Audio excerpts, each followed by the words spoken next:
Environment वाला कुछ part चल रहा था हमारा, जिसमें आपका टॉपिक है test on water and waste water. W मतलब वेस्ट वाटर, तो test on water and test of waste water को हमें रिप्रेजेंट करना है। तो अभी हम जो डिस्कस कर रहे थे वो हम पढ़ रहे थे टेस्ट ऑन वाटर या फिर क्वालिटी पैरामीटर्स ऑफ वाटर, और हाथों हाथ उनमें ही हम उनके पर्टिकुलर ट्रीटमेंट के प्रोसेस देख रहे थे। जैसे आपने सस्पेंडेड सॉलिड्स देखा तो उसमें ग्रेविमेट्रिक और वॉल्यूमेट्रिक प्रोसेस या ड्राई वॉल्यूम के थ्रू आप टाइट्रेशंस के थ्रू उसको वॉल्यूमाइज कर लेते हैं। तो नेक्स्ट हमारा जैसे टर्बिडिटी है। टर्बिडिटी क्या होती है? टर्बिड रोड, जो टर्बिड पार्टिकल हो हमारे,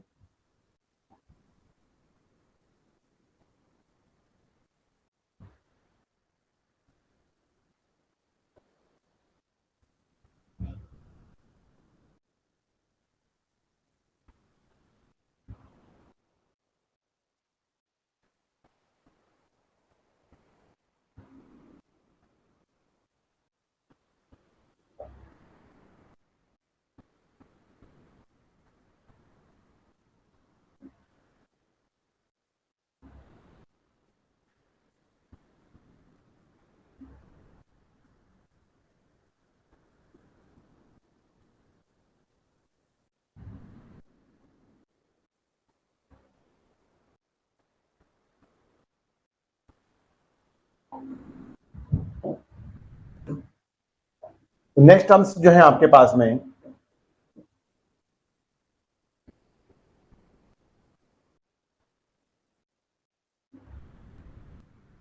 टर्बिडिटी। वाटर क्वालिटी पैरामीटर्स के अंदर देखें हम तो हमारी जो प्रॉपर्टी है वो कौन सी है? अभी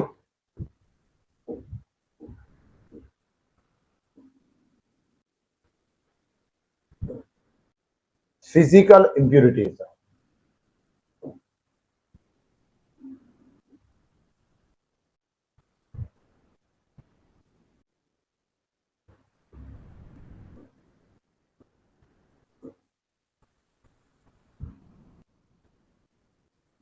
इन फिजिकल इंप्यूरिटीज के अंदर आपकी जो सेकंड प्रॉपर्टी है वो है हमारा turbidity.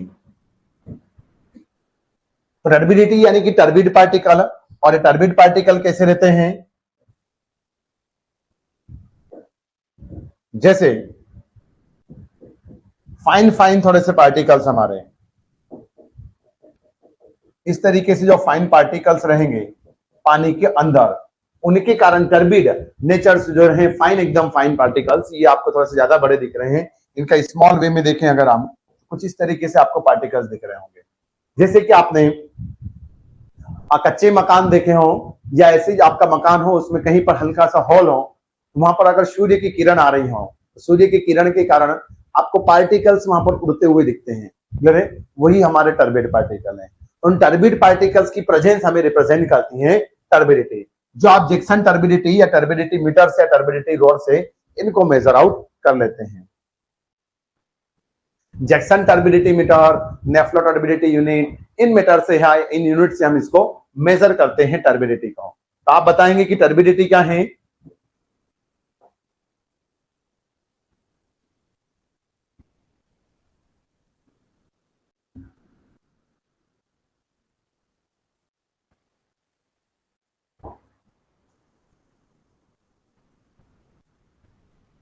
It can be major, इसको किस तरीके से मेजर करेंगे कि अगर जैसे आप बोलेंगे ना पानी साफ है तो आपका चेहरा दिख जाएगा, ना, या फिर आप ऐसा बोलेंगे कि अगर साफ पानी है आपको तो जमीन का बेड भी दिख जाएगा आपको, उसका जो तला है वो भी दिख जाएगा, या trough level of the body भी दिख जाएगा, मतलब जहां पर पानी भरा हुआ है उसका सबसे निचला हिस्सा भी आपको दिख जाता है। अगर क्या बोले कि अगर हमारा पानी साफ है तो, और साफ पानी नहीं है तो बीच में क्या होगा? बीच में कहीं पर आपकी निगाहें रुक जाएगी, बीच में ही आपको दिखेगा नहीं क्लियरिटी के साथ। तो वही अगर आप उसके अंदर से लाइट पास करें, किसके अंदर? पानी के, अगर जैसे टॉर्च से आप लाइट उसके अंदर ड्रॉप करें तो जो लाइट है वो अगर फैलता जाए तो मतलब वो टर्बिडिटी के कारण इधर उधर स्कैटर हो रहा है, फैल रहा है, और शार्प आपको पॉइंट तक लेकर चला जाए तो हम क्या बोलेंगे कि वो हमारा टर्बिड फ्री वाटर रहेगा। तो आप क्या बोल रहे हैं कि it can be measure as a extent of, मतलब कहां पर फैलेगा?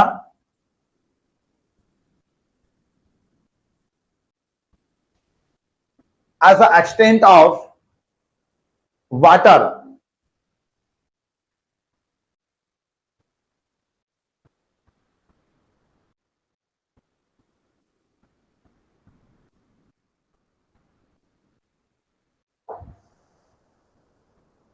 extent of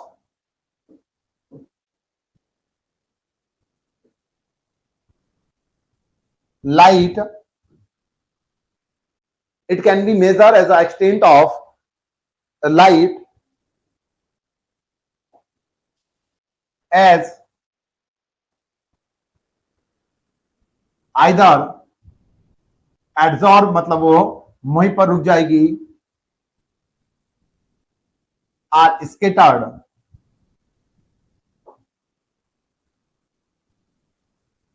in the water.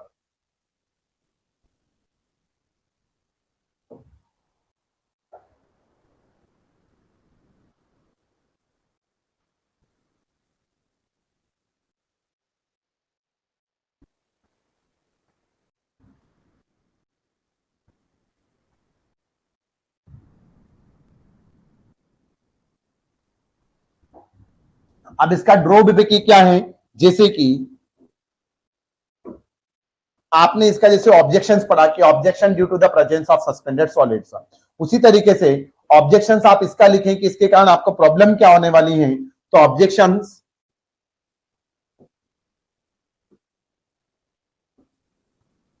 Objections due to presence of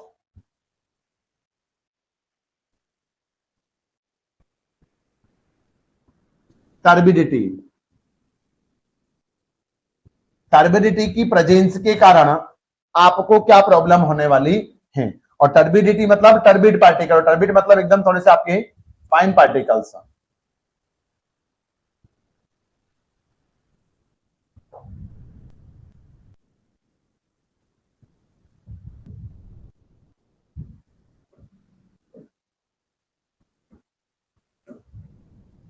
तो ऑब्जेक्शन ड्यू टू आप अगर टर्बिडिटी बताएं तो क्या बता रहे हैं आप, when turbid particle are present in the water, it creates the shield, it creates the shield या shield या protection shield for microorganism survival against the disinfection। मतलब आप जब disinfection करेंगे, disinfection का मतलब होता है कि जैसे आपने उसके अंदर क्लोरीन फिटकरी या फिर आरओ वगैरह प्यूरिफाई कर रहे हैं, जैसे तो आरओ से करेंगे तब टर्बिडिटी भी हमारी थोड़ी सी रिमूव हो सकती है। बट आप जैसे फटकरी या एलम या हमारा क्लोरीन के थ्रू आप डिसइंफेक्शन कर रहे हैं, ओजोन के थ्रू ओजोनाइजेशन कर रहे हैं, तो हमारा क्या हो जाएगा, वो जो हमारे माइक्रो ऑर्गेनिज्म है वो इन टर्बिड पार्टिकल के पीछे छिप जाएंगे, जैसे तो उनके लिए क्या प्रोटेक्शन शील्ड का काम करेगा वो।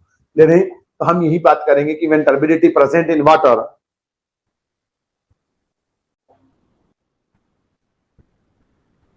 if water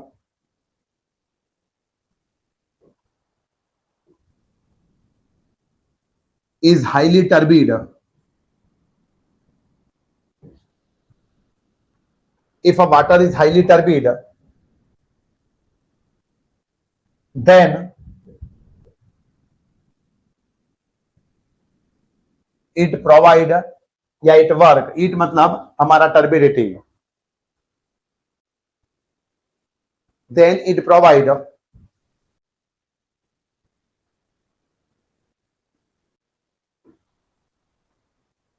protection shield या work as a protection shield,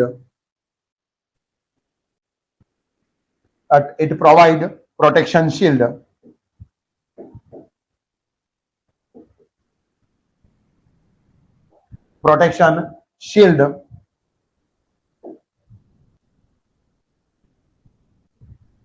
for microorganism,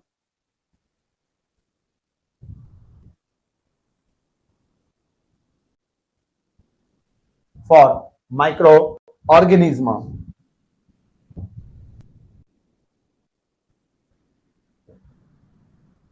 against the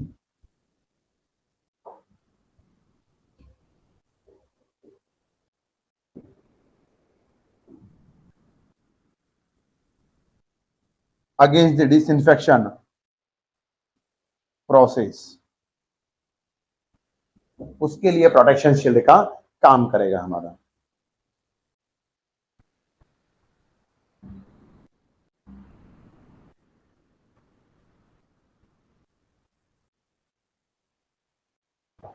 और अगर and if it's a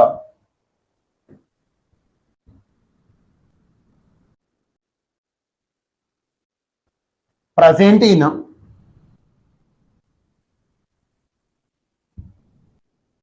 natural water resources,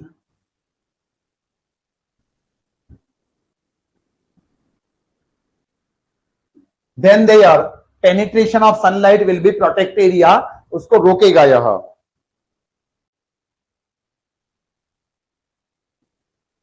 if it's present in natural water resources or natural water bodies,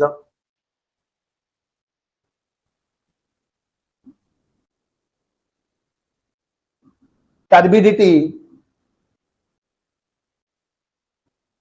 restricts the, मतलब उसको रोकेगा, या resistance provide restricts the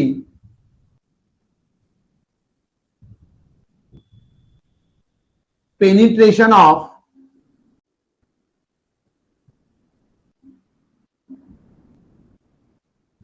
sunlight.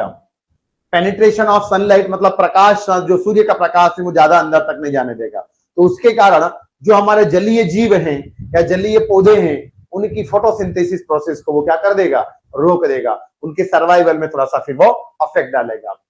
Restricts the penetration of sunlight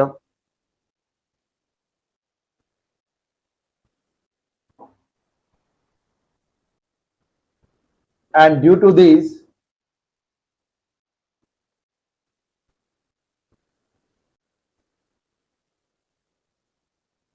photosynthesis, प्रकाश संश्लेषण हमारा photosynthesis process was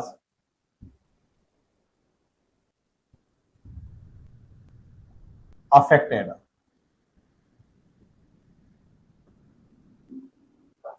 किसके लिए?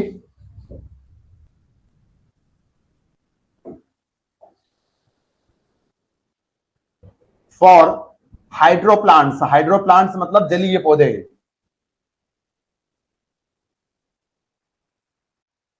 उसी के लिए प्रकाश संश्लेषण या फोटोसिंथेसिस प्रोसेस की आपको रिक्वायरमेंट होगी। तो ये आप बोल रहे हैं किस तरीके से वो उसको डैमेज करेगा या प्रभावित करेगा।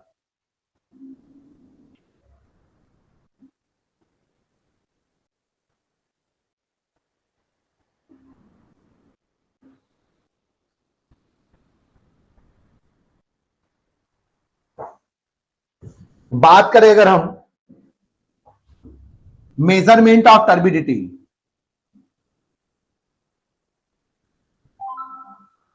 Measurement of turbidity,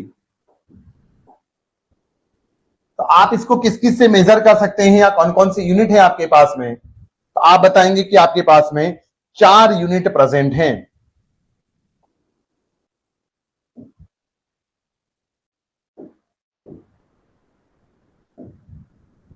turbidity rod,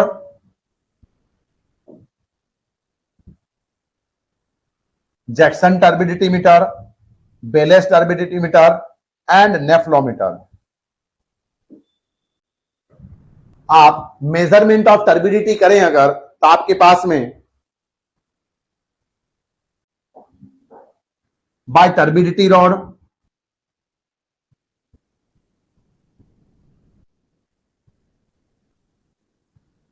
के थ्रू आप मेजर कर सकते हैं जैक्सन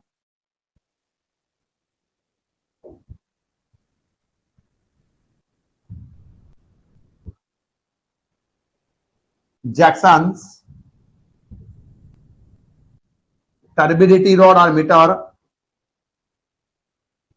एक रोड रखेंगे आप, वो जितनी आपको दिख रही है, जैसे पानी के अंदर इस मार्कर जैसी रोड रहेगी, उसको पानी के अंदर आप इंसर्ट करेंगे तो जब तक वो आपको दिख रही है तो वहां पर स्केल लिखी रहेगी, दिख रही है तो स्केल बता देगी आपको, तो उस यूनिट में आप इसको रिप्रेजेंट कर देंगे। बेलिस टर्बिडिटी मीटर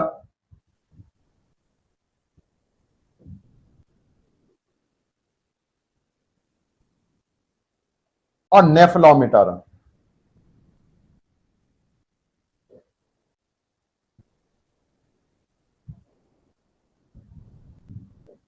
नेफ्लोमीटर।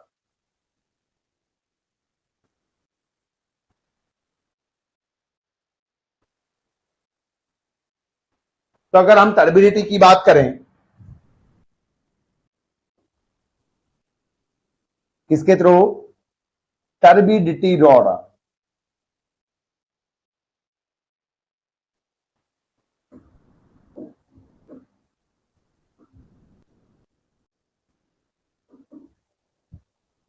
तो आप बताएंगे कि जैसे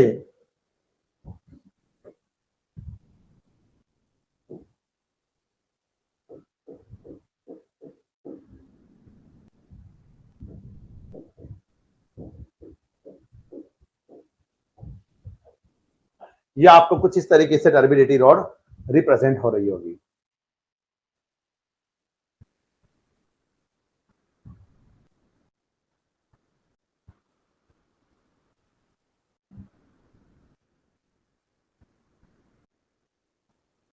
सिंगल से स्केल जैसी या यूनिट जैसी रहेगी हमारी रॉड। टर्बिडिटी यूनिट्स मतलब यहाँ पर स्केल लिखी रहेगी, ये जितनी पेनिट्रेट हो रही है उतनी आपको वहां पर स्केल पर आपको मार्किंग मिल जाएगी, तो आप बता दोगे कि कितना हमारा टर्बिडिटी वो रिप्रेजेंट कर रहा है।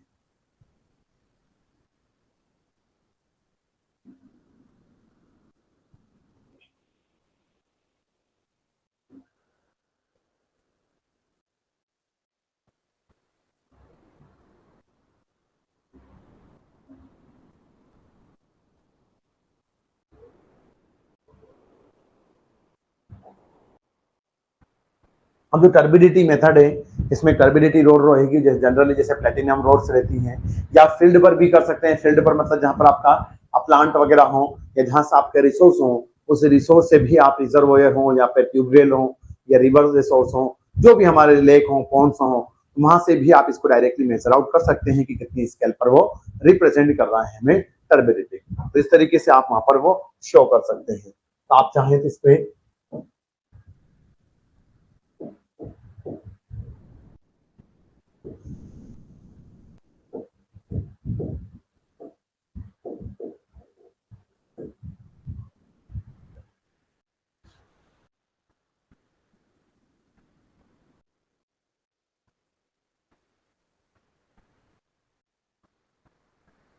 ओके लिख ही लेते हैं हम।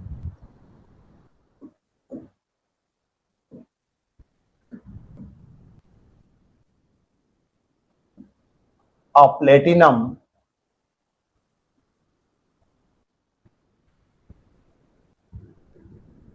turbidity rod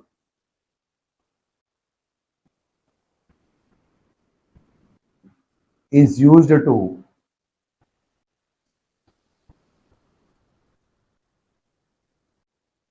measure the turbidity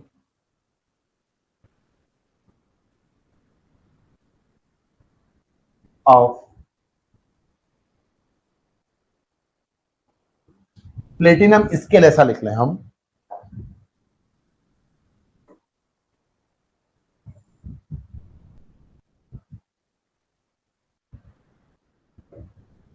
A platinum scale or unit used to measure the platinum turbidity of water।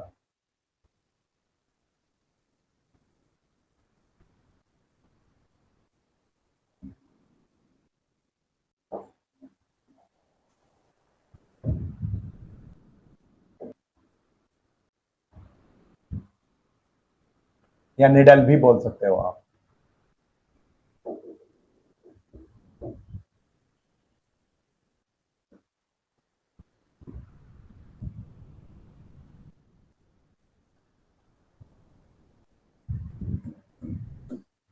ठीक, प्लेटिनम निडल या प्लेटिनम रोड रहेगी या प्लेटिनम स्केल रहेगी टर्बिडिटी रोड पर के फॉर्म में, जो हमारी turbidity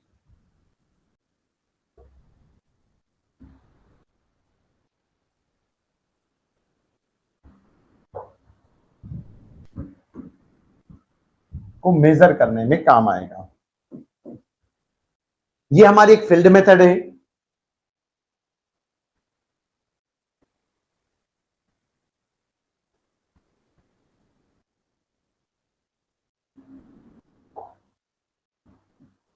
These platinum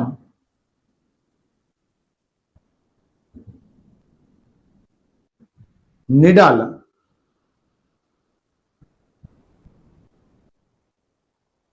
inserted in the water, those turbidity was measured. So these platinum needle is inserted in the water and depth at which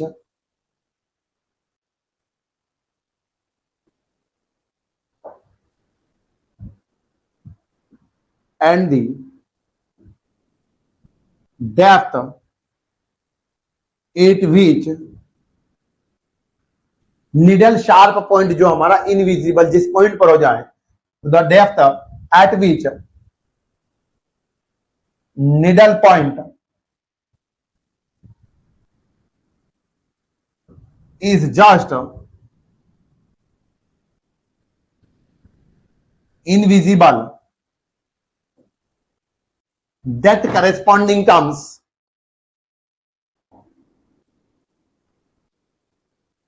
that corresponding terms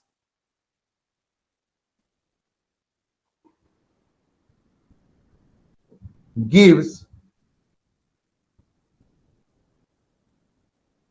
turbidity in ppm. ppm का मतलब होता है parts पर मिली आना, parts पर मिली आना।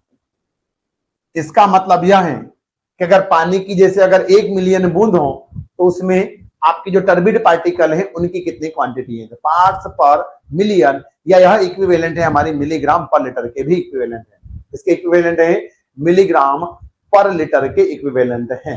क्यों? क्योंकि लगभग हमारा मिलीग्राम यानी कि ग्राम का भी 1000वां पार्ट। क्लियर है? उस तरीके से हम देखें तो हमारा 1 लाख मिलीग्राम मिलकर लगभग हमारा 1 किलोग्राम बनेगा। 10 लाख सॉरी 6 होंगे ना, तो 10 लाख ग्राम मिलीग्राम मिलकर 1 किलोग्राम, और 1 किलोग्राम लगभग हम 1 लीटर के इक्विवेलेंट रख लेते हैं। जैसे 910 ग्राम होता है तो वो लगभग हम 1 किलोग्राम, तो इसलिए parts per million is equivalent to milligram per litre. तो आप यहां पर बता देंगे कि टर्बिडिटी इन पीपीएम में आपको मेजर आउट जाएगी या उसकी यूनिट में बता देंगे।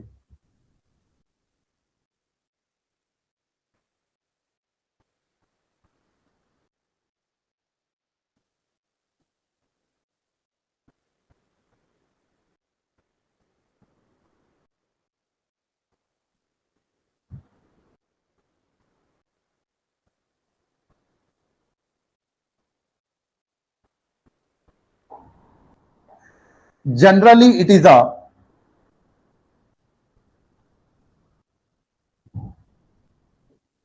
जो टर्बिडिटी मेथड है तो generally it's a field method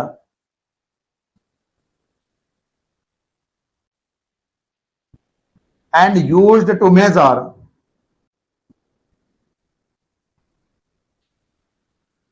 to measure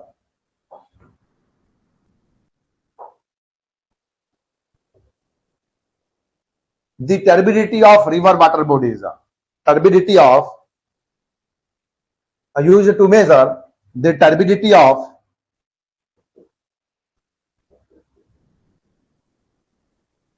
river water. नदी के पानी की अगर टर्बिडिटी मापना हो, जैसे आपके एग्जाम में पूछे तो आप किसका उपयोग करोगे? जनरली टर्बिडिटी रोड का।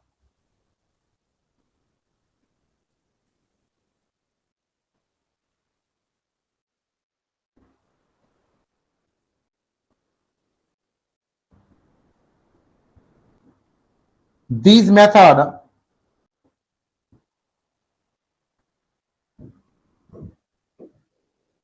ये भी टर्म्स ध्यान रखें, is not fit for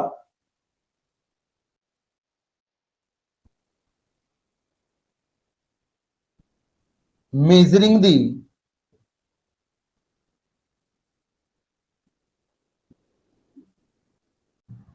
turbidity of drinking water.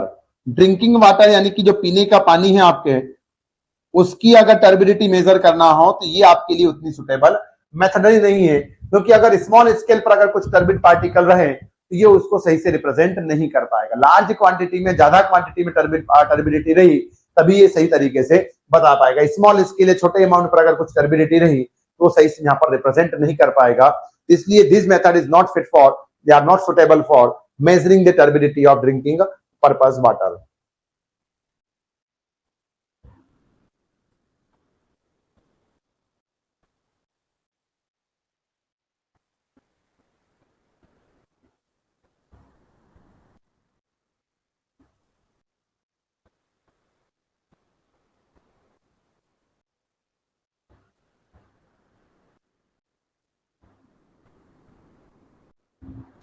एक इसके अंदर जो यूनिट यूज करते हैं वो टर्म्स ध्यान रखें, क्या बोलेंगे हम?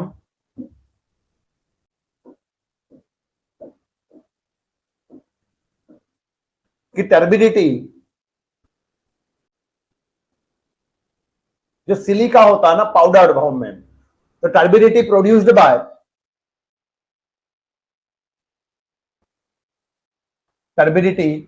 produced by 1 milligram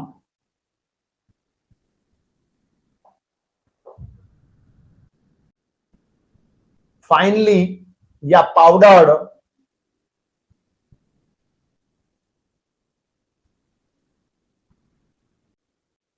turbidity produced by 1 milligram finely या powdered form of silica in 1 liter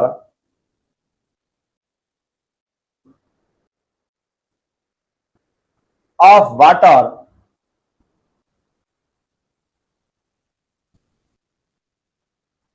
is represent या is called is represent as a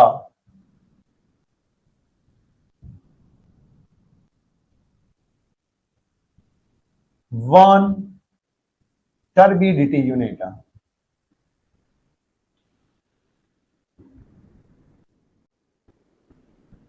एक टर्बिडिटी यूनिट हमारी वो रिप्रेजेंट कर रहा होगा।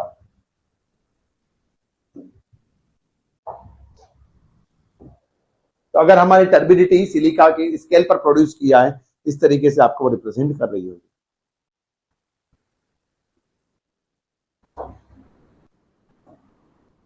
जैसे आपने परमिसिबल लिमिट लिखा है, तो हर एक की आपको परमिसिबल लिमिट पता होना चाहिए।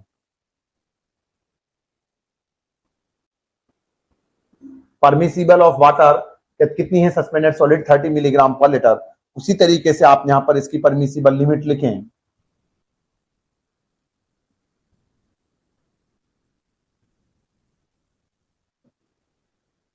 परमिसिबल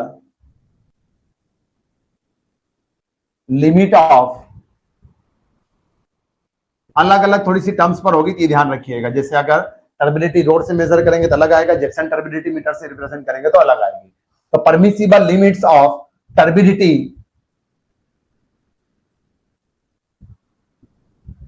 अकॉर्डिंग टू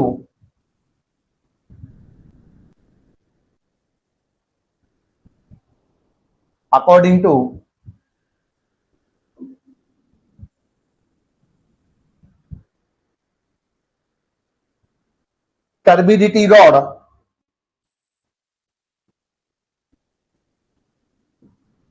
इज कितनी रहेगी? 5 to 10 ppm। 5 to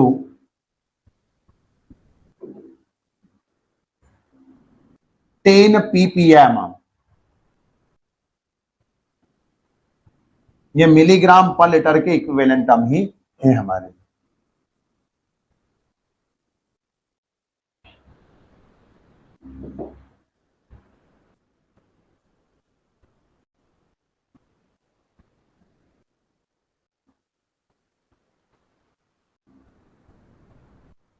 अब देखो, एक जो सेकंड हमारी जैसे टर्बिडिटी रोड देखा आपने, उसी तरीके से अगर आप सेकंड मेथड पर जाएं सेकंड कौन सी, जैसे हमारी जैक्सन टर्बिडिटी मीटर, जैक्सन नाम के साइंटिस्ट थे, उन्होंने सबसे पहले जैसे इसको इंट्रोड्यूस किया था। Jackson turbidity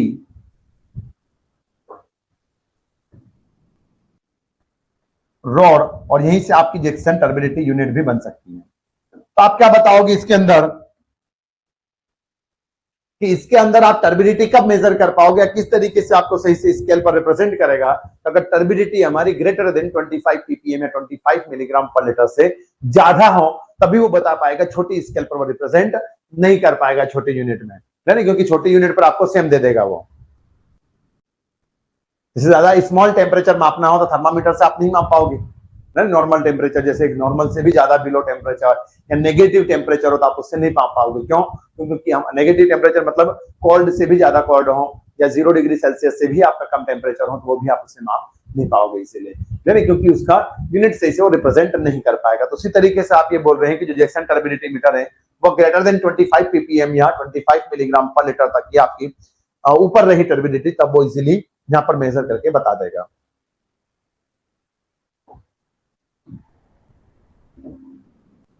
These method is preferred are used.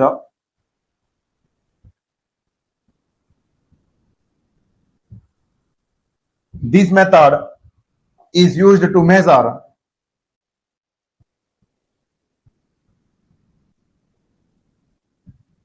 the turbidity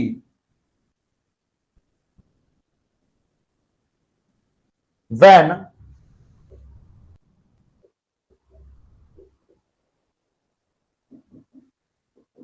turbidity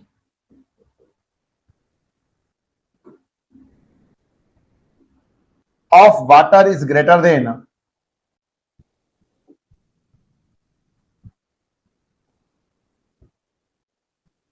of water is greater than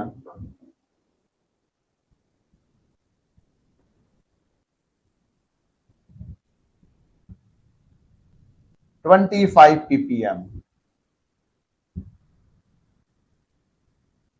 उससे ज्यादा हो तब आप इस मेथड का प्रिफर करेंगे या इसका उपयोग करेंगे?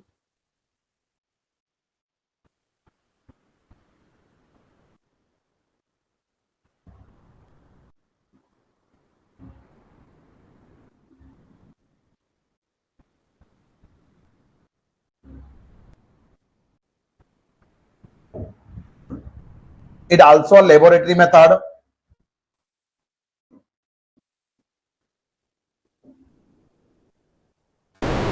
It's a laboratorical method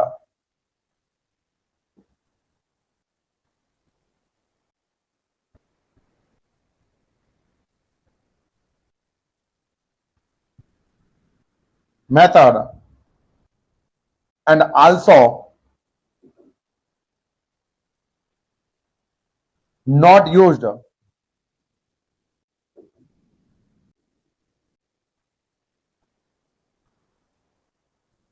for drinking water. Drinking purpose के लिए भी आप इसका उपयोग नहीं करते हैं। Not used for drinking purpose या ड्रिंकिंग वाटर, इसको हम बोलेंगे एज योर जैक्सन टर्बिडिटी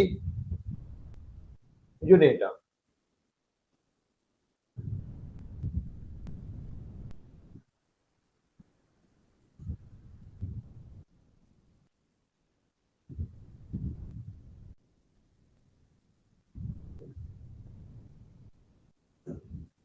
ये आपको जो यूनिट दिख रही है या डायग्राम दिख रहा है जैक्सन टर्बिडिटी का, ये आप फ्ल्यूम कर रहे हैं और यहां से आपने इसको हिट किया है।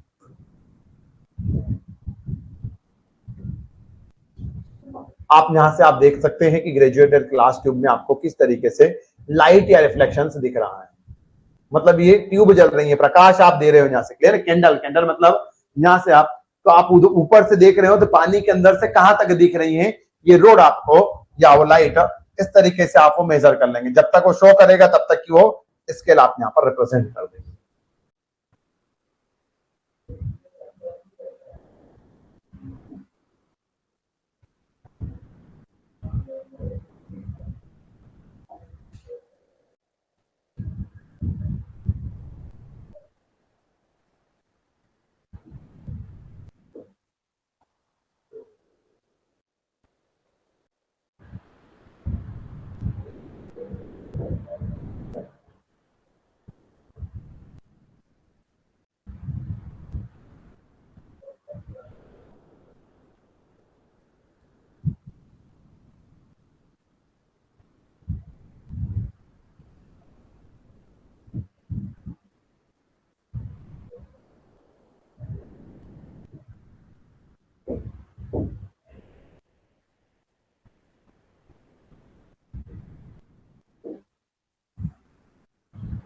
तो ये आपकी कुछ मेथड्स हो जाएगी।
जैक्सन टर्बिडिटी रॉड है,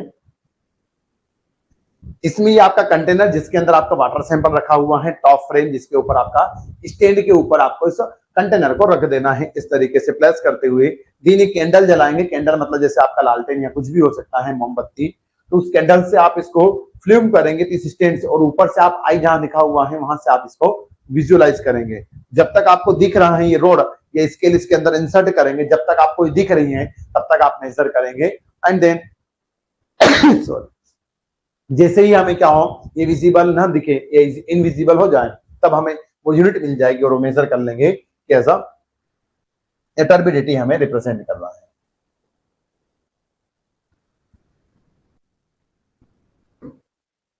तो ये जैक्सन टर्बिडिटी के बारे में इस तरीके से आप बता सकते हैं।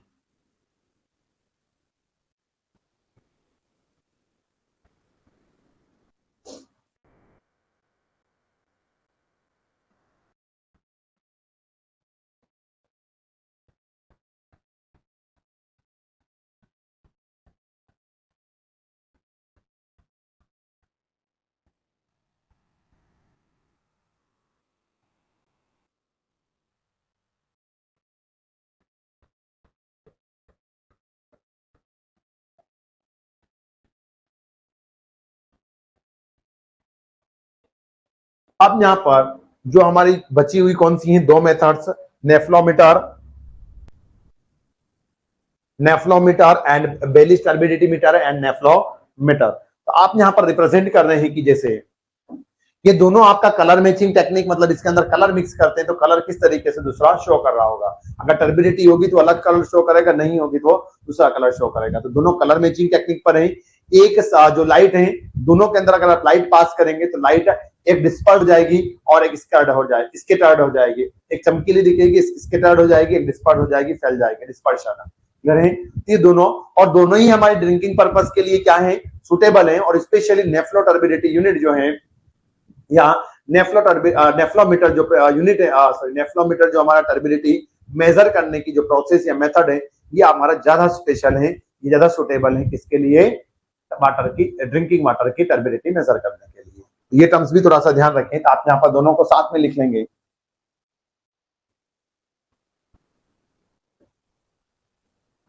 कि बेलीज एंड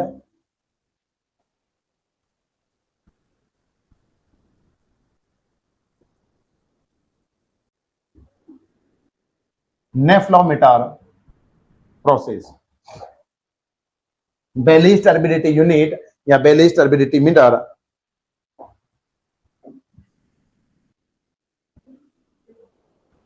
ऐसा लिख लेना,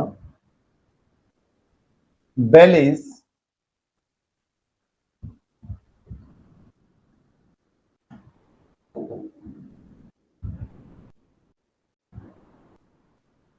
मीटर एंड नेफ्लोमीटर या नेफ्लो टर्बिडिटी रोड। इसके अंदर क्या होगा, ये दोनों हमारी कलर मैचिंग टेक्निक है।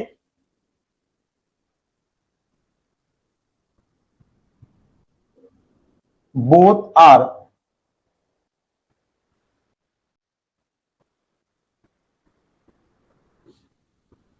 color matching technique.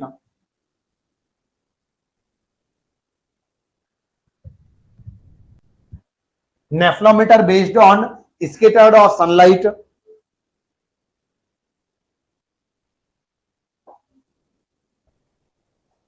ये यूनिट थोड़ा सा ध्यान रखें.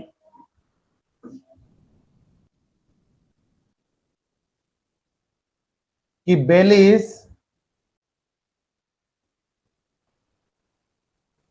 Turbidity metre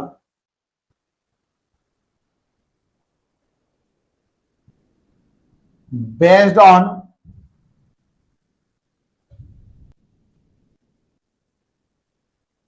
principle of light dispersion.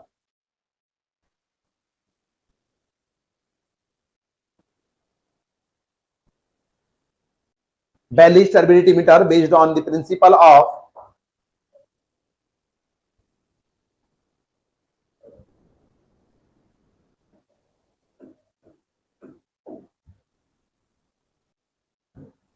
based on principle of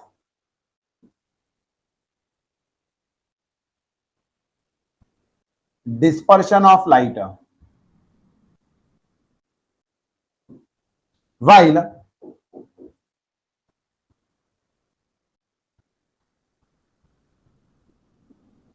nephelometer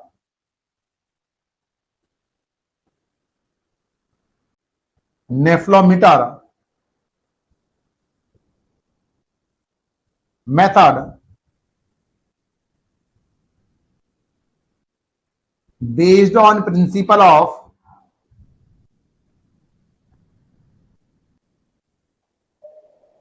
किस प्रिंसिपल पर? Scattering of light.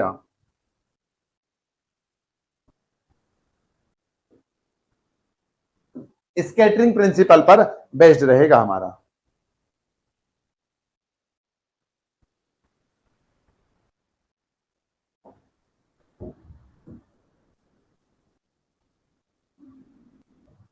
both are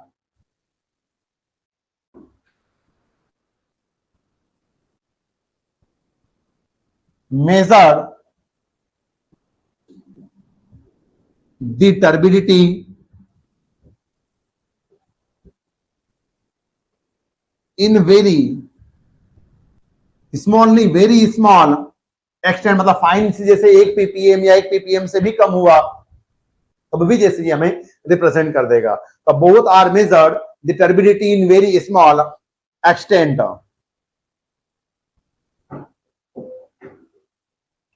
and both are suitable for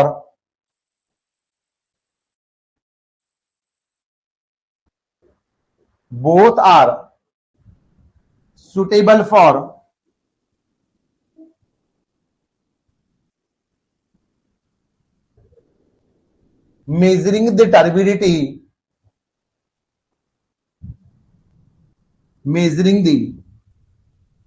turbidity of किसकी turbidity?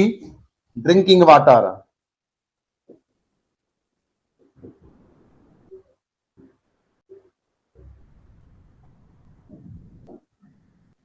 and especially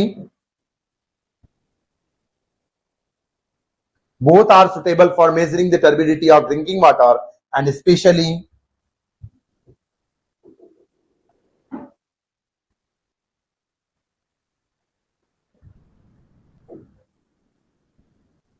नेफ्लोमीटर.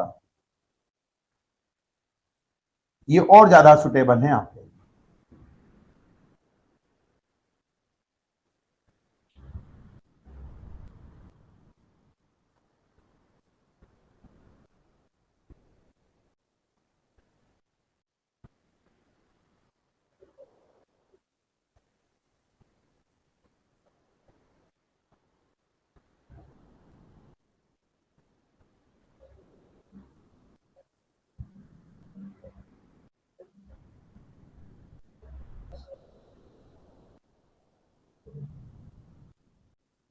दो materials हम यूज करते हैं जैसे नेफ्लोमीटर में, तो आप क्या लिखेंगे?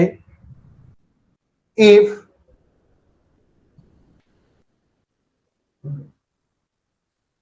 सिलिका स्केल या silica material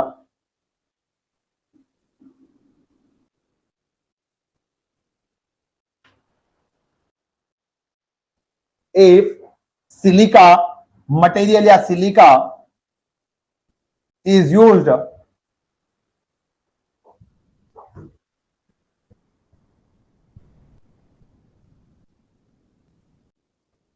to measure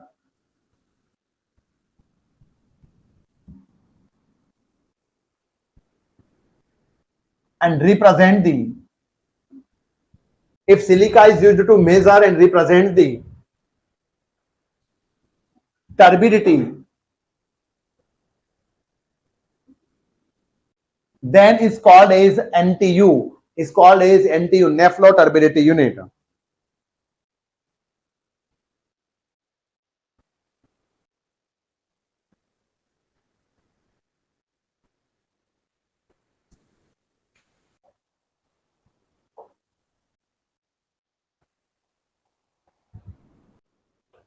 If silica is used to measure and represent the turbidity, तब उसको हम क्या रिप्रेजेंट करेंगे,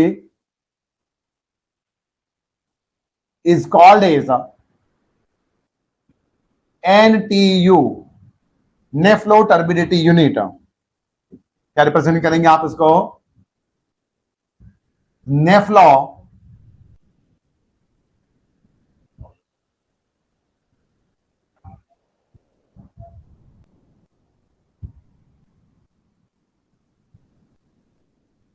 टर्बिडिटी यूनिट. और अगर आप यहां पर देखें, अगर एक मटेरियल होता है फॉर्मेजाइन, एक मिनरल्स कौन सा होता है गाइस हमारा, जैसे हम उसकी बात करें फॉर्मेजाइन, तो उसको हम बोलेंगे एफटीयू, एफटीयू यानी कि formazine turbidity unit. If formazine is used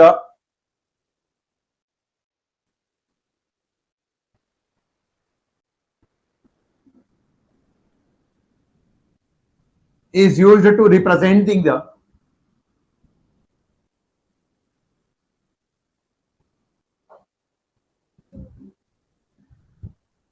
turbidity, then turbidity unit is called as, then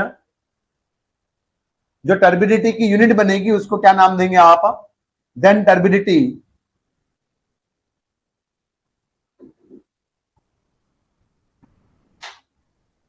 unit is called as FTU, formazine turbidity unit.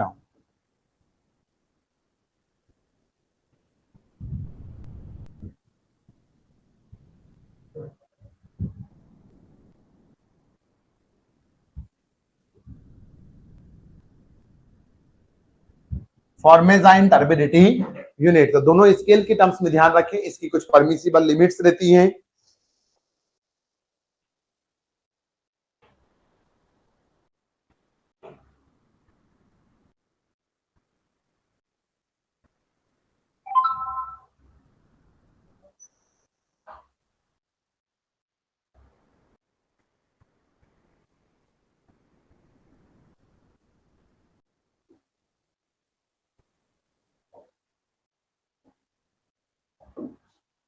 Permissible limit of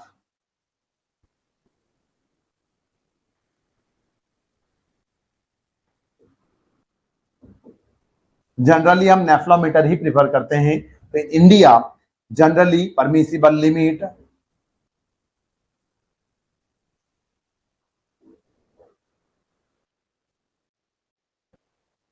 of turbidity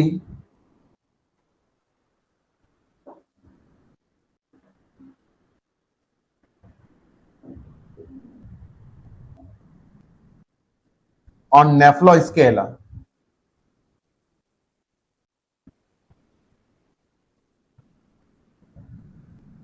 metre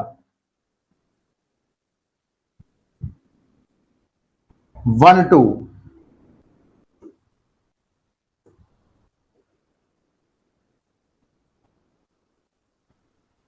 10 ppm.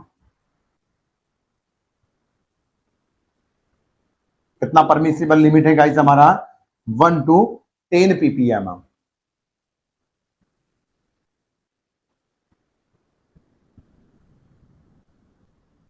As per government of India. अगर आपसे exam में पूछ लें कि government of India turbidity मापने के लिए कौन सी यूनिट यूज करता है, हम कौन सा, नेफ्लोमीटर पर टिक करेंगे। इसके ऊपर करेंगे आप guys, नेफ्लोमीटर।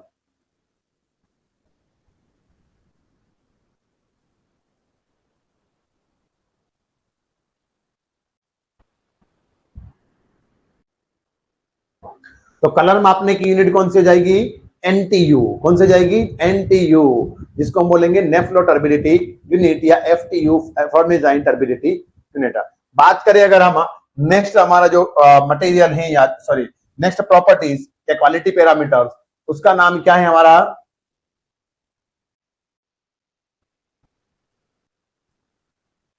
Colour.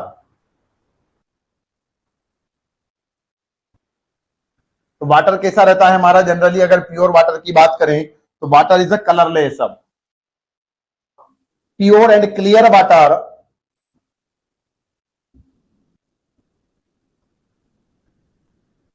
Pure water is colourless. मतलब उसमें अगर कुछ कलर आ रहा है तो मतलब उसमें कुछ न कुछ हमारी इंप्योरिटीज प्रेजेंट हैं।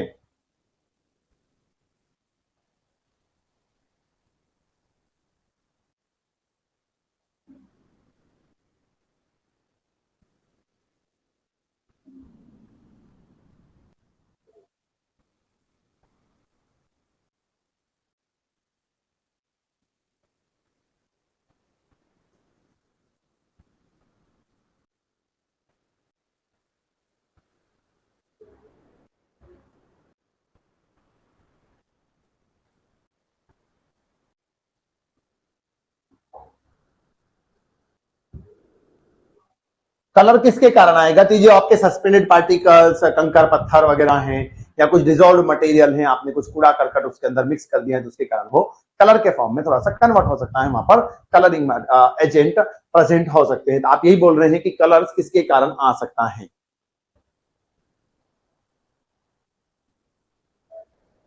तो colour in water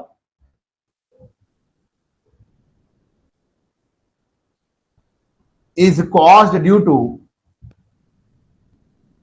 colour in water is caused due to, किसके कारण आएगा, colour in water is caused due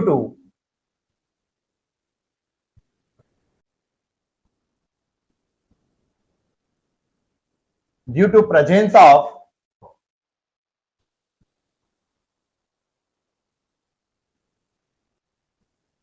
suspended solids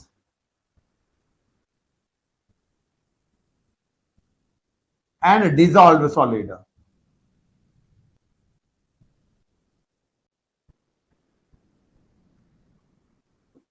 जो सस्पेंडेड सॉलिड्स की जो इंप्यूरिटीज होगी उसके कारण जो अगर हमें कलर आ रहा है वो आप रिमूव कर पाओगे सेंट्रीफ्यूगेशन। सेंट्रीफ्यूगेशन मतलब पानी को बार बार रोटेट करो सर्कुलेशन में, तो वहां से कलर आप रिमूव कर सकते हो। डिजोल्व के कारण आ रही है तो उसके लिए आपको फिल्ट्रेशन प्रोसेस अपनाना पड़ेगी। तो आप क्या लिख लेंगे,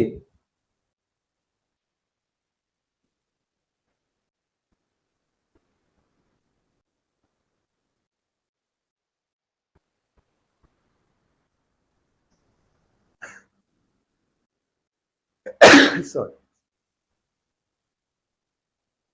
if color in water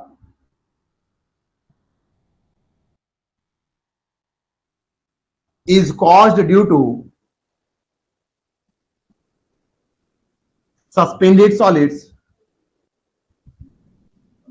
then it can be removed by, then it can be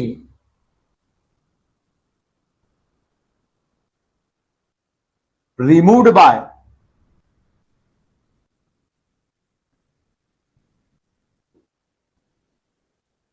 centrifugation, यानी कि रोटेट या सर्कुलेट करोगे, बार बार उसको घुमाओगे, जैसे आप जैसे दही से छाछ बनाते हैं। Then it can be removed by centrifugation process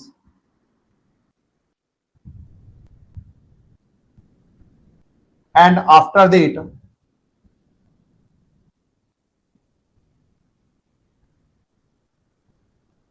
obtained color, obtained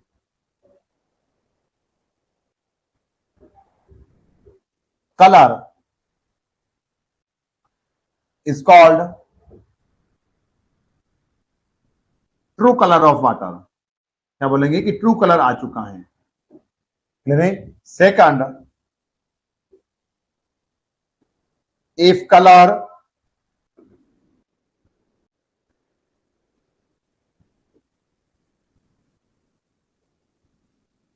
in water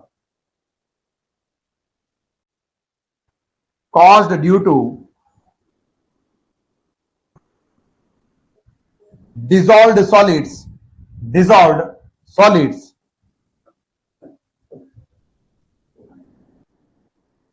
then it can be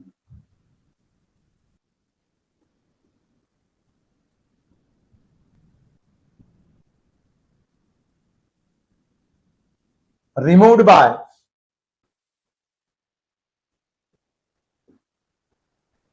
filtration process.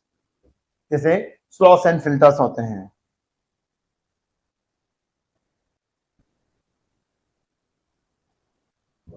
और अदर टेक्निक्स भी होती हैं हमारी, जैसे ओजोनाइजेशन और ये कुछ प्रोसेस होती हैं.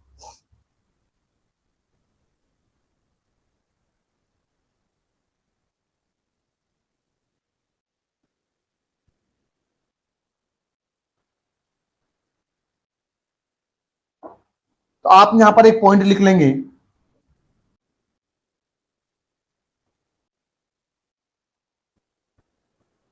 Source of colour in water. किस किस कारण हमारे वाटर के अंदर कलर आ सकता है, किन किन के कारण हमारे वाटर में क्या हो सकता है कलर. जैसे सस्पेंडेड सॉलिड्स और आप डिजोल्व सॉलिड बोल रहे हैं, कि सस्पेंडेड सॉलिड किसके कारण आएंगे, डिजोल्व सॉलिड किसके कारण आएंगे, ये बता रहे हैं आप. जैसे ह्यूमिड एसिड हो या कूड़ा करकट डाल दें आप, इन्हीं के कारण जो होगा वो हमारा कलर को फॉर्म करेगा.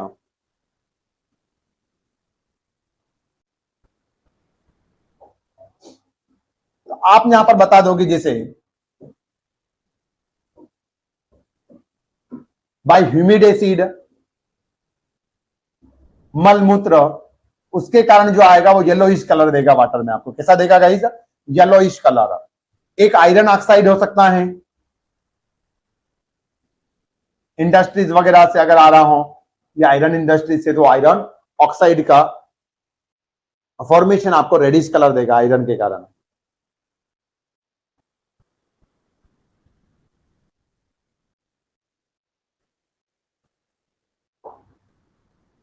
मैग्नीज हो आपके पास में अगर, तो मैग्नीज के कारण MnO2, तो मैग्नीज ऑक्साइड्स के कारण जैसे FeO3, FeO2, इनके कारण जो कलर आएगा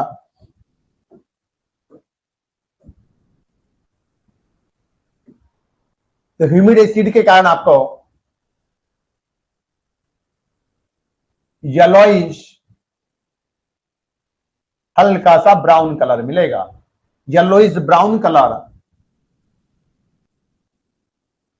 आयरन ऑक्साइड के कारण रेडिश कलर मिलेगा आपको.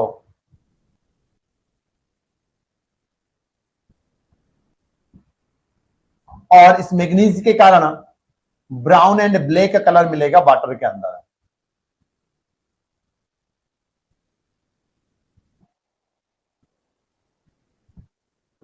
आप देख सकते हो कि अगर किसी के अंदर वाटर के अंदर जो कूड़ा करकट या ह्यूमिड एसिड, नाइट सॉइल वगैरह रिप्रेजेंट हो, ह्यूमन एक्सक्रेटा उसके अंदर क्या हुआ, मिक्स हुआ हो, या वाटर काउ डंग वगैरह, गोबर वगैरह जैसे, इनके कारण भी हमारा कैसा येलोइश ब्राउन कलर आपको हल्का सा रिप्रेजेंट होगा वहां पर. अगर आयरन ऑक्साइड की प्रेजेंस ज्यादा है इंडस्ट्रीज वगैरह से या खेतों से आ रहा है, तो उसके कारण रेडिश कलर दिखेगा. और अगर मैग्नीज ऑक्साइड से ही भी इंडस्ट्रीज से अगर, तो ब्राउन एंड ब्लैक वाटर को दिखेगा.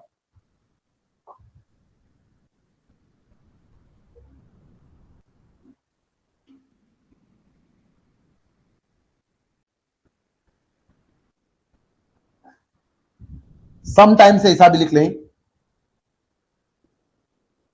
एंड आल्सो heavy या high growth of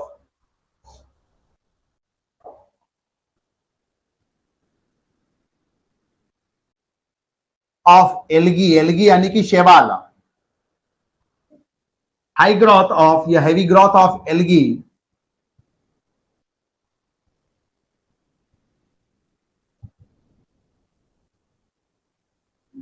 प्रोड्यूसेस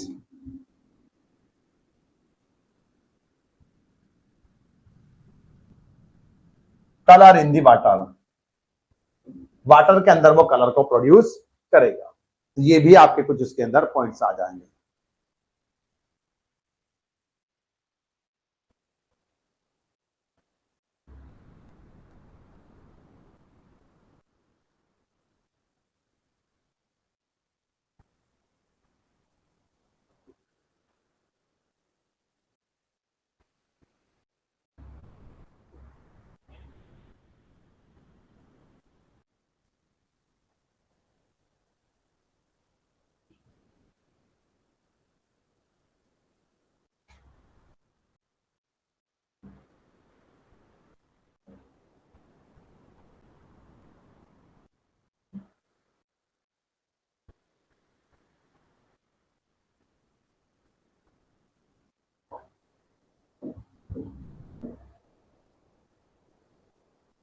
आप यहां पर लिख लेंगे इसके कारण आपको प्रॉब्लम क्या क्या हो सकती है।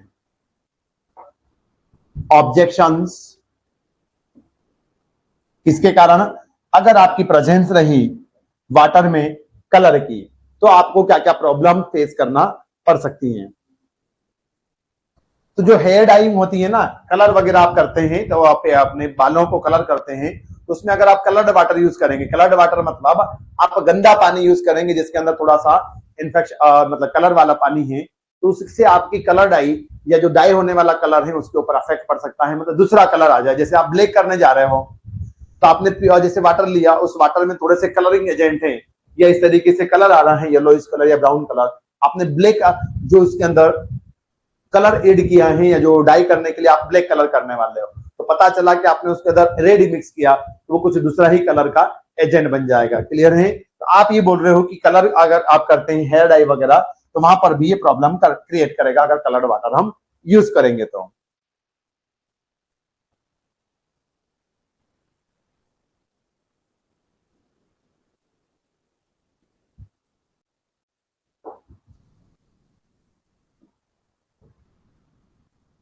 colored water are objectionable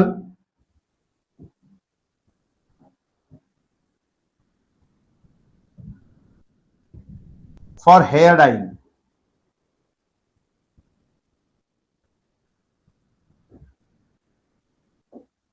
अगर आप हेयर डाइंग करें, क्लॉथ डाइंग करें, किसी के भी लिए करें, तो coloured water are objectionable for dyeing process, hair dyeing, cloth dyeing etcetera.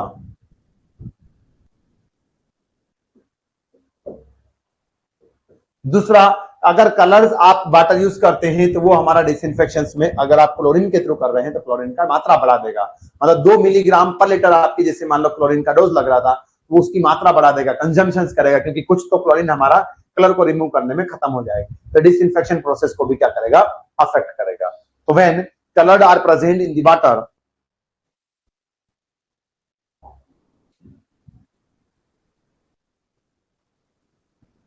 when color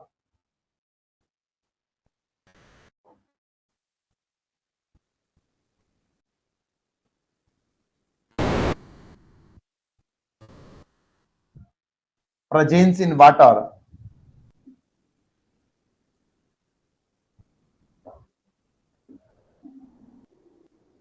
then it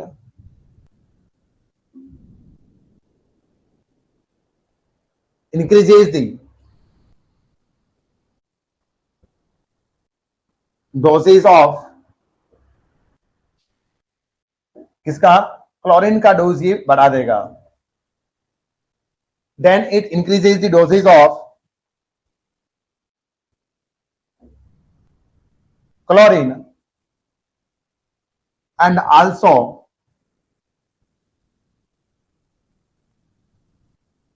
affects the disinfection process.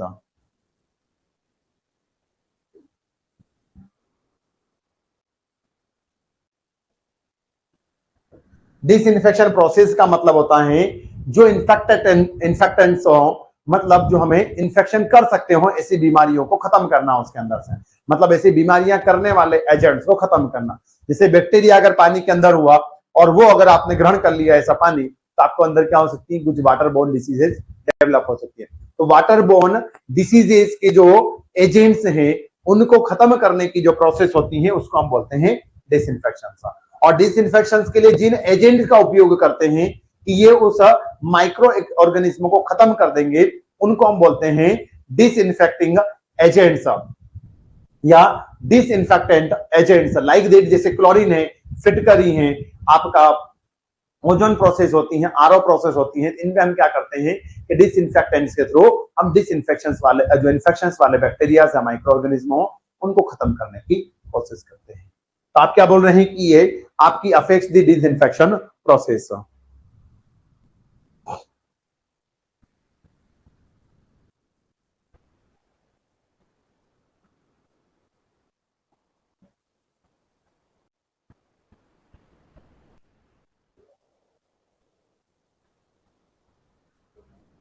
और एक ये नोट पॉइंट करके लिख लें,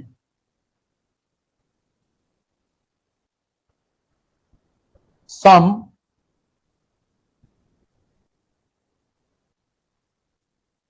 coloring agents when या some coloring agents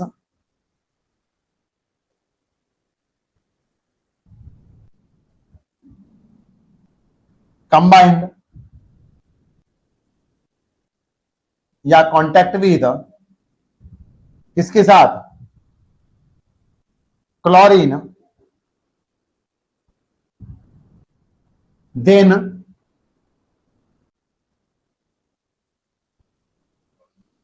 they form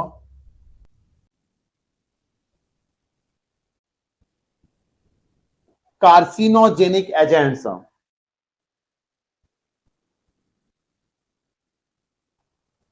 they form carcinogenic.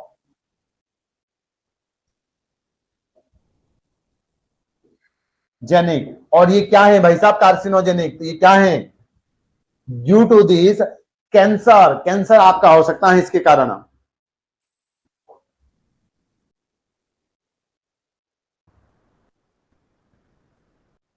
Means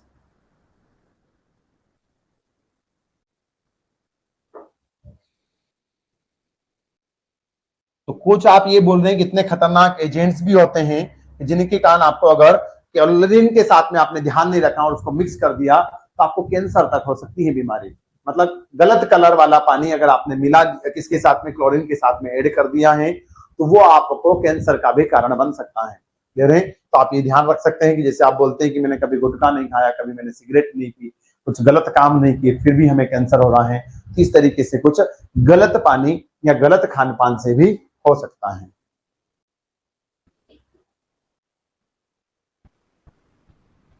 तो इसकी जो यूनिट है या इससे मेजर करते हैं वो टिंटोमीटर से आप जैसे इसको मेजर कर लेते हैं।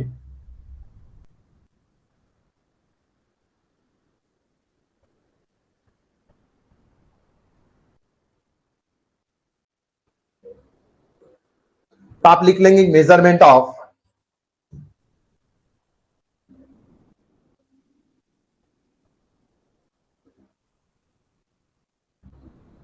Measurement of colour.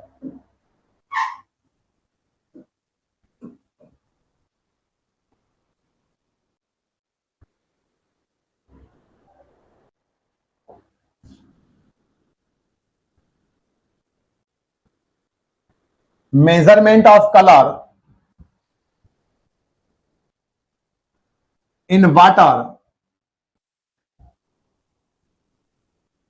Is done by, किसके through, measurement of colour in water is done bye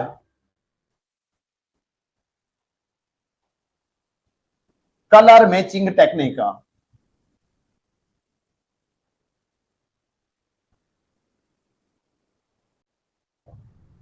is called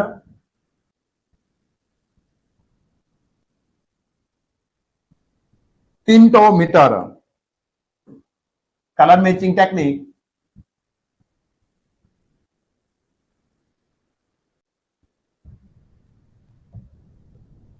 tintometer,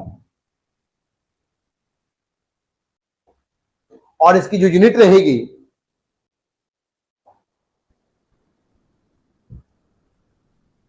and its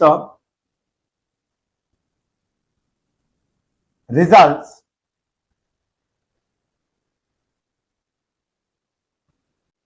expressed in TCU. TCU यानी कि true colour unit. Its results expressed in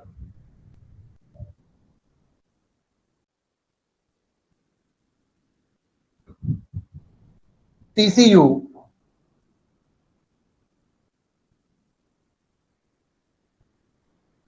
true color unit.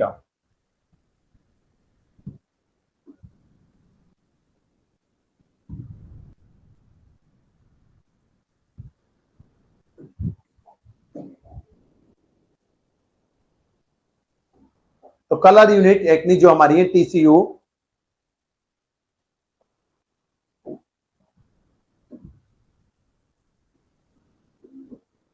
and sometimes is also called as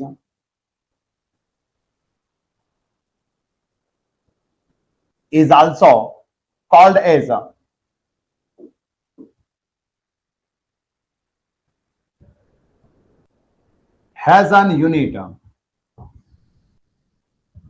इसको आप हेजन unit भी represent करते हैं.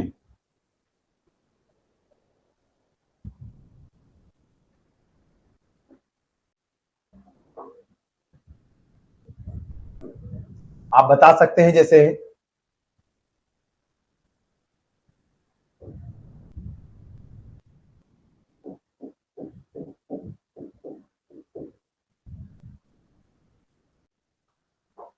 इस तरीके से हमारा टिंटोमीटर जो होता है कलर मैचिंग टेक्निक के लिए हम उपयोग करते हैं.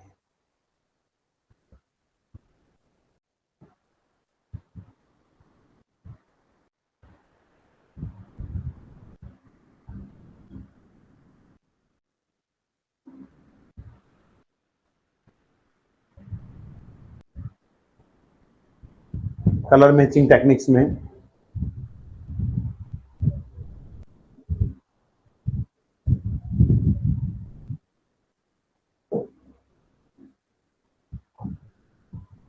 विजिबल नहीं हो रहा है ना.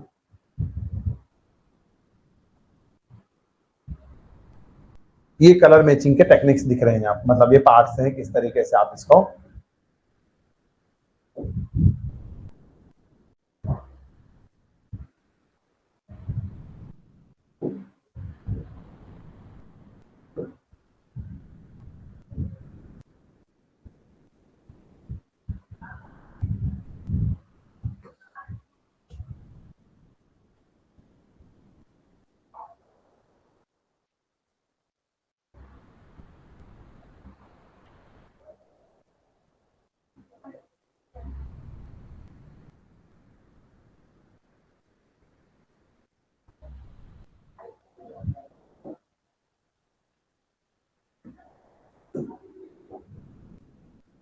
that is 1 TCU is equal to क्या हो जाएगा. तो आप ये रिप्रेजेंट कर रहे हैं कि 1 TCU इज इक्वल टू कैसा कलर आ रहा है. अगर आप 1 TCU का मतलब क्या हो रहा है कि आप उस वाटर के अंदर कुछ प्लेटिनम या मटेरियल्स ऐड कर देंगे वाटर के अंदर, तो वो इनमें से कौन सा कलर आपको रिप्रेजेंट कर रहा है, तो उस स्केल पर आप प्रोड्यूस कर देंगे. तो colour produced by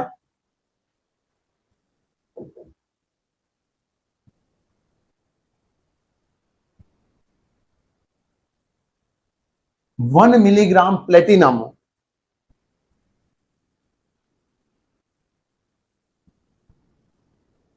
1 milligram per liter of platinum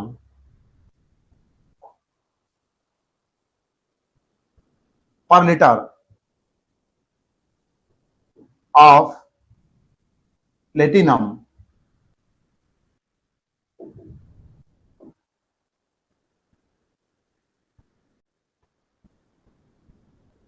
in the form of, किसके फॉर्म में, in the form of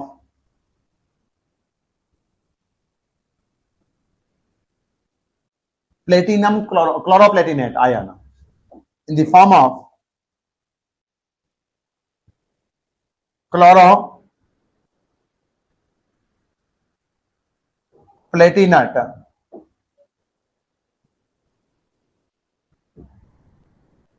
ion, तो वो हमारी 1 TCU यूनिट बनेगी।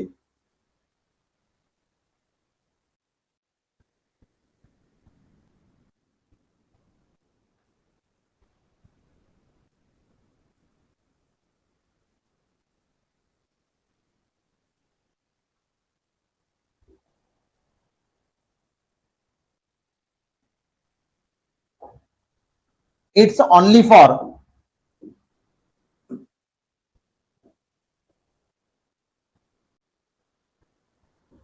जो कलर मैचिंग टेक्निक आपके टिंटोमीटर वाली है, ये किसके लिए है हमारा, यह सिर्फ जो प्लेटिनम है, ये प्लेटिनम वाला जो मटेरियल है किसके लिए है, सिर्फ सुटेबल, ये हमारा सिर्फ येलोइश ब्राउन ब्राउन कलर आ रहा हो तो उसके लिए ही यह सुटेबल है। तो आप ऐसा लिख लोगे,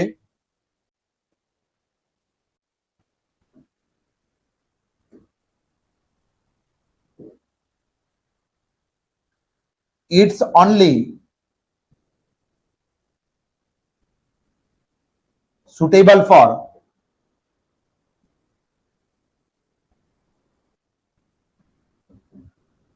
yellowish brown color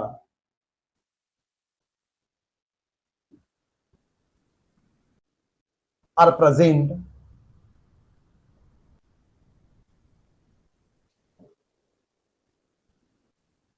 in water।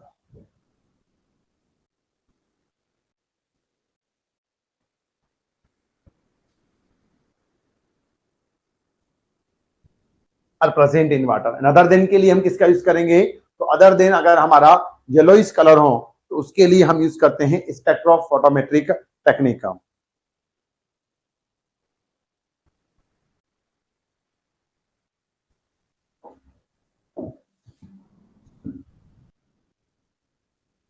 यानी कि डोमेस्टिक का,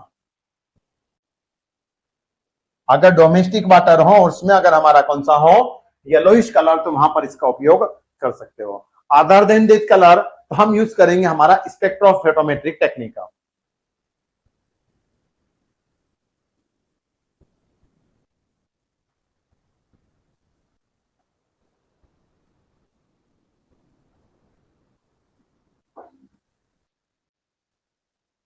for other than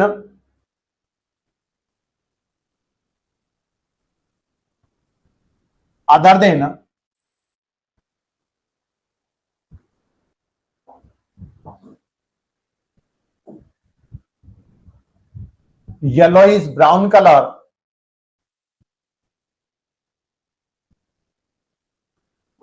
in water like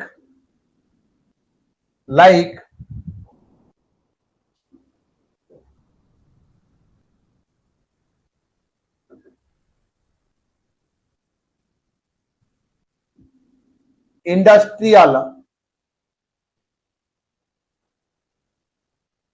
influential. Influential मतलब जो ट्रीट नहीं हुआ है और जो आ रहा है वेस्ट, उसको हम क्या बोलेंगे, इन्फ्लुएंट। और जो ट्रीट होकर बाहर निकल रहा है उसको हम बोलेंगे इफ्लुएंट। ले रहे, एक टर्म्स होती है इन्फ्लुएंट, इनका मतलब आ रहा है, इफ का मतलब होता है इफ्लुएंट, मतलब वो वहां से बाहर जा रहा है तो उसको हम रिप्रेजेंट करेंगे एज इफ्लुएंट। तो इंडस्ट्रियल इन्फ्लुएंट के कारण जैसे रेड कलर या फिर ब्लैकिश कलर आ रहा है मैग्नीशियम आयरन की प्रेजेंस के कारण, तो वहां पर हम फोटो स्पेक्ट्रोफोटोमेट्रिक टेक्निक का उपयोग करेंगे।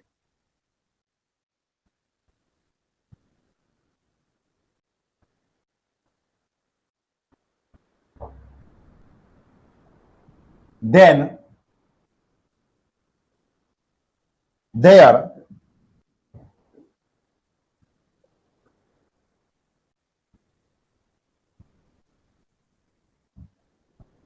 spectro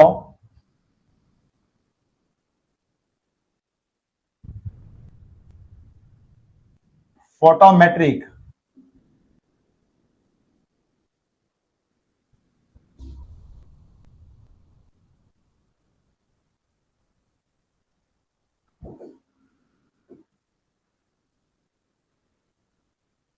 टेक्निक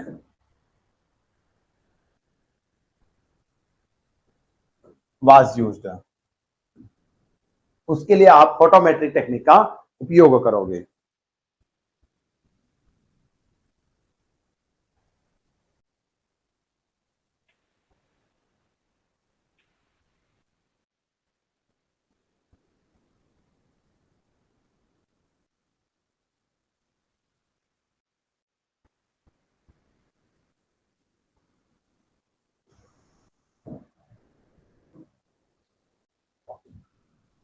आप यहां पर लिख लेंगे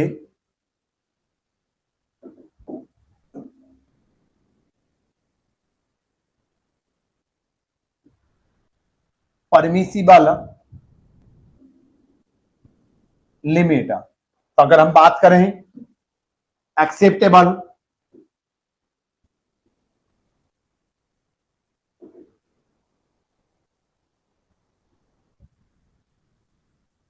एक्सेप्टेबल लिमिट है हमारा 1 ट्रू कलर यूनिट। कितना? 1 ट्रू कलर यूनिट हुआ, से 5 कलर यूनिट तक भी हुआ तो चलेगा, तो आप एक्सेप्टेबल में इसको 5 तक कर देना। और रिजेक्शेबल या ऑब्जेक्शनेबल,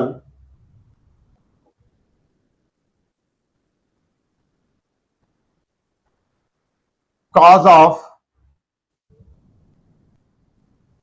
रिजेक्शन अगर ग्रेटर देन 25 टीसीयू हुआ तो। कितना हुआ?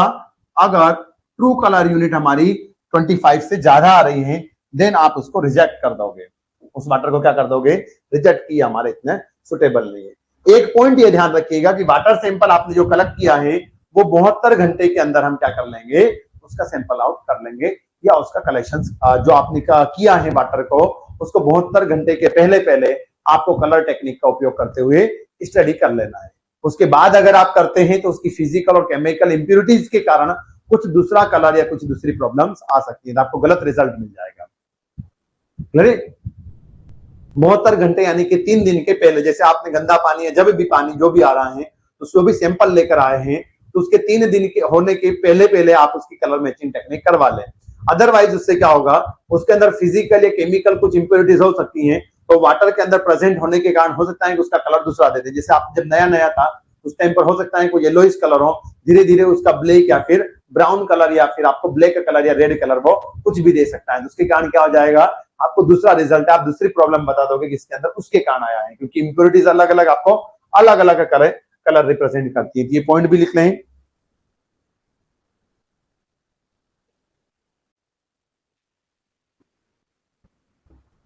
कि the colour testing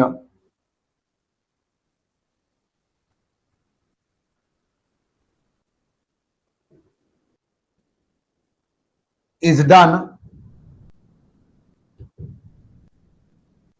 within 72 hours of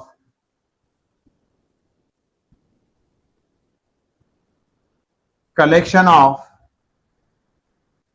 water sample।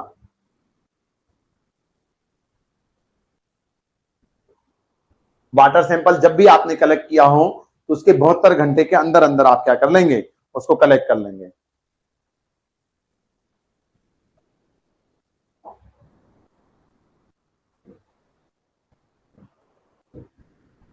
Otherwise it's या waters physical and chemical physical and chemical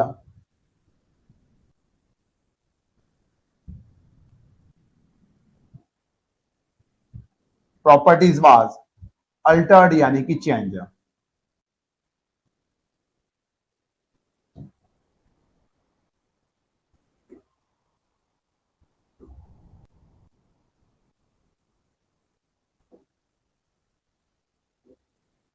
तो ये पॉइंट भी आप थोड़ा सा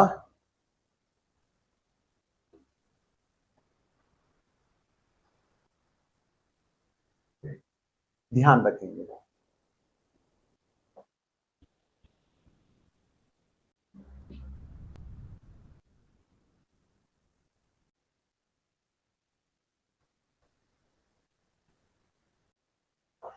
एक बेसिक प्रॉपर्टी बची है हमारी, जैसे टेम्परेचर और टेस्ट एंड ऑर्डर। तो ऑर्डर हम किसी जो ऑर्डर है वो हम रिप्रेजेंट करते हैं TON पर, थ्रेशोल्ड ऑर्डर नंबर पर। वो भी आप थोड़ा सा लिख ही लेते हैं कि आपका TON के ऊपर थ्रेशोल्ड ऑर्डर नंबर पर हम रिप्रेजेंट करेंगे।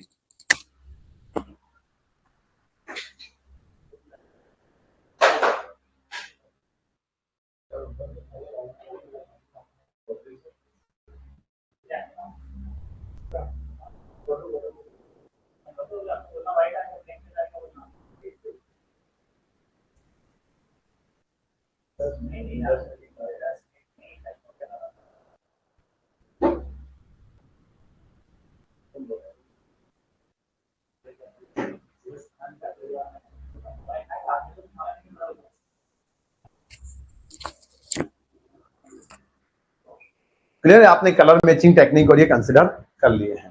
अब आपका जैसे टेस्ट एंड ऑर्डर और टेम्परेचर बचा है, तो टेस्ट एंड ऑर्डर में देखिए हम तो क्या करेंगे, आप उसका थ्रेशोल्ड ऑर्डर नंबर निकालेंगे, कितनी गंध आ रही है, स्मेल आ रही है। क्लियर है? बेड स्मेल को हम बोलते हैं ऑर्डर, यानी गुड स्मेल को हम नॉर्मली स्मेल, स्मेल का मतलब गंध नहीं होता है, स्मेल का मतलब बदबू नहीं होता है, स्मेल का मतलब गंध को होता है। और गंध हमारी दोनों तरीके की हो सकती है, बदबूदार भी हो सकता है, खुशबूदार भी हो सकता है। तो जो खुशबूदार हो वो नॉर्मल या गुड स्मेल कहलाती है, और जो बेड स्मेल होती है उसको हम बोलते हैं ऑर्डर। तो आपकी जो बदबू आ रही है उस पानी के अंदर से, उसको मेजर करने की जो यूनिट है वो थ्रेशोल्ड ऑर्डर नंबर है। टर्बिडिटी को मेजर करने की टर्बिडिटी यूनिट, क्लियर है? NTU, नेशनल टर्बिडिटी यूनिट याद रखेंगे हम, NTU। वाटर को मेजर करने की यूनिट कौन सी, सॉरी, कलर को मेजर करने की यूनिट कौन सी हमारी, TCU, ट्रू कलर यूनिट। और उसी तरीके से ऑर्डर को मेजर करने की यूनिट रह जाएगी हमारी TON, थ्रेशोल्ड ऑर्डर नंबर। तो यहां तक क्लियर है क्या गाइस हमें? ये जो टॉपिक है हमारा, और इसमें टेम्परेचर नॉर्मल जैसे आपका 25 डिग्री सेल्सियस से 27 डिग्री सेल्सियस या रूम टेम्परेचर पर हमारा ड्रिंकिंग वाटर या डोमेस्टिक वाटर आना चाहिए। ड्रिंकिंग वाटर मतलब पीने का पानी, डोमेस्टिक वाटर मतलब घरेलू उपयोग के लिए। तो घरेलू उपयोग में सिर्फ पीने का उपयोग नहीं होता है, कपड़े धोने के लिए, घर धोने के लिए, कार धोने के लिए, आपके का वॉश एरिया को क्लीन करने के लिए, बर्तन धोने के लिए, तो खाना पकाने के लिए, तो सारे इसमें आ जाता है। डोमेस्टिक में हमारा सारा जो घरेलू उपयोग में पानी उपयोग होता हो वो सारे कंसिडर हम कर लेते हैं। तो जो नॉर्मल टेम्परेचर आपका जो इंडियन स्टैंडर्ड्स के हिसाब से है वो हमारा कितना है, 25 डिग्री से 27 डिग्री के बीच में नॉर्मल टेम्परेचर पर वाटर सप्लाई होना चाहिए थ्रू दी गवर्नमेंट बॉडी और नगर निगम या फिर हमारा रूरल डेवलपमेंट या रूरल गवर्नमेंट के थ्रू। तो ये टर्म्स हम थोड़ी सी याद रखेंगे। यहाँ तक क्लियर है? ये जो टॉपिक है ना टेस्ट एंड ऑर्डर वाला, या फिर हम नेक्स्ट क्लास से कवर अप कर लेंगे, और इसके साथ साथ हम केमिकल प्रॉपर्टीज भी स्टार्ट कर लेंगे। The class is over. Thank you to everyone.